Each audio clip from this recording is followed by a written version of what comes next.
Hello friends, সকল উচ্চ মাধ্যমিক পরীক্ষার্থী বন্ধুদের আমার চ্যানেলে স্বাগত জানাই। আজ 2025 উচ্চ মাধ্যমিক পরীক্ষার জন্য লাস্ট মিনিট সাজেশন নিয়ে উপস্থিত হয়েছি। এর আগে বাংলার গল্পের লাস্ট মিনিট সাজেশন তোমাদের দিয়েছিলাম। আজকে বাংলার কবিতার লাস্ট মিনিট সাজেশন তোমাদের সামনে তুলে ধরবো। আশা রাখছি বন্ধুরা এর বাইরে তোমাদের কোনো প্রশ্ন আর পড়তে হবে না।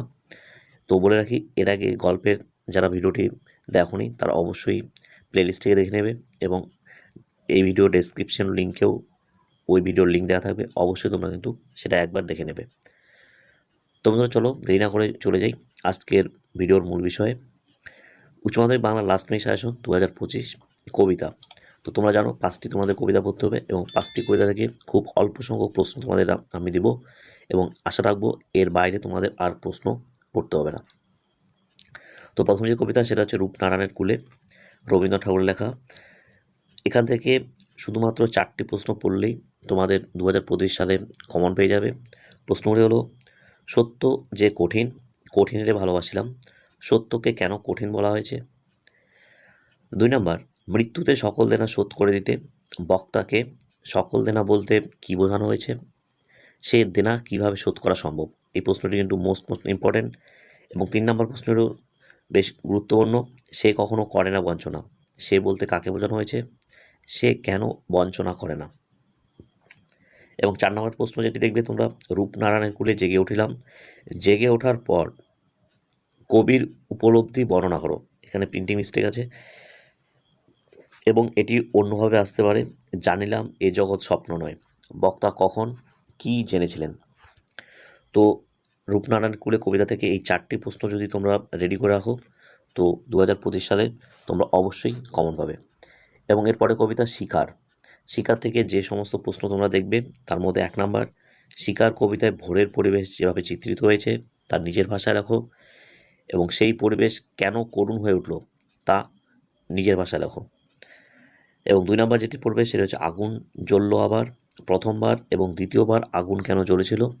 এই 2 আগুন জ্বলার মধ্যে যে বৈপরীত্যের ছবি রয়েছে তা আলোচনা করো। এই প্রশ্নটি অন্যভাবে আসতে পারে: আগুন জ্বলল আবার, আগুন কেন জ্বলেছিল?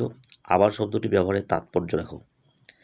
এবং 3 নম্বর প্রশ্ন যেটি দেখবে তোমরা সেটি হচ্ছে নদীর তীক্ষ্ণ শীতল ঢেউয়ে সে নামলো, কে নদীর শীতল ঢেউয়ে নেমেছিল? সে শীতল ঢেউয়ে নামার পরে কি কি ঘটলো তা সংক্ষেপে লেখো। এবং তারপরে যেটি কবিতা সেটি হচ্ছে মহুয়ার দেশ। এই মহুয়ার দেশ থেকে আমি 2টি প্রশ্ন তোমাদেরকে দিয়েছি: আমার ক্লান্তির উপর ঝরুক মহুয়ার ফুল, নামুক মহুয়ার গন্ধ। আমার বলতে কার কথা বলা হয়েছে? এমন কামনার কারণ কি? এবং 2 নম্বর প্রশ্ন, অনেক অনেক দূরে আছে মেঘ নদীর মহুয়ার দেশ, মহুয়ার দেশের পরিচয় দাও, সেখানে পৌঁছে কবির অভিজ্ঞতা কেমন হয়েছিল? তো মহুয়ার দেশ থেকে এই 2টি প্রশ্ন যদি তোমরা রেডি করে রাখো, তো অবশ্যই তোমরা কিন্তু 2025 উচ্চ মাধ্যমিক পরীক্ষায় কিন্তু কমন পাবে। এবং আমি দেখি থেকে শুধুমাত্র একটি প্রশ্ন তোমাদেরকে দিয়েছি, আমি দেখি কবিতার মূল বক্তব্য নিজের ভাষায় রাখো। তোমাদের বলে রাখি, এই কবিতার এমন একটি কবিতা, এইখান থেকে যে কোনো প্রশ্নই আসুক না কেন, এই উত্তরটি তোমরা যদি লিখে দাও তাহলে কিন্তু সম্পূর্ণ নাম্বার তোমরা কিন্তু পেয়ে যাবে। তাই জন্য একটি প্রশ্নের উত্তর তোমরা ভালো করে রেডি করবে, এবং এখান থেকে যে কোনো প্রশ্ন আসুক তোমরা কিন্তু এই উত্তরটা কিন্তু লিখে দেবে। এবং লাস্ট যে কবিতা সেটা হচ্ছে ক্রন্দনরতা জননীর পাশে। এখান থেকে 3টি প্রশ্ন তোমার দিয়েছি: ক্রন্দনরতা জননীর পাশে, এখন যদি না থাকি, এখন বলতে কখন, কিভাবে কবি পাশে থাকতে চেয়েছেন? এবং 2 নম্বর, ক্রন্দনরতা জননীর পাশে কবিতায় জননী কেন ক্রন্দনরতা, এবং এর সঙ্গে এই পরিস্থিতিতে কী করণীয় বলে কবি মনে করেছেন। এবং লাস্ট যেটি প্রশ্ন সেটি হচ্ছে আমি তা পারি না, যা পারি কেবল, বক্তা কি পারেন না, কবি কেবল কি পারেন? তো কবিতা থেকে এই কয়েকটি প্রশ্ন যদি তোমরা রেডি করে রাখো, তো আশা রাখছি বন্ধুরা তোমরা 2025 সালের সমস্ত 5 নম্বরের প্রশ্ন কিন্তু কমন পেয়ে যাবে। এবং এর পরবর্তীতে বাংলার অন্যান্য যে বিষয় আছে, বিভাগ রয়েছে, সেই বিভাগেরও সাহায্য তোমাদের দিয়ে দেবো।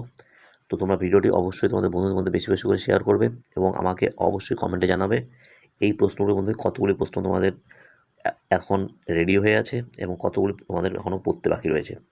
তো বন্ধুরা ভিডিওটি আজ এই পর্যন্তই। ভালো লাগলে অবশ্যই লাইক করবে, এবং চ্যানেলে যারা নতুন তারা অবশ্যই কিন্তু চ্যানেলটি সাবস্ক্রাইব রাখবে এই ধরনের সাজেশন পাওয়ার জন্য। এবং তোমরা অবশ্যই কিন্তু জানাবে এই প্রশ্নের উত্তরগুলো তোমরা চাও কিনা। যদি চাও তো কমেন্টে অবশ্যই জানাবে, এবং আমি তোমাদের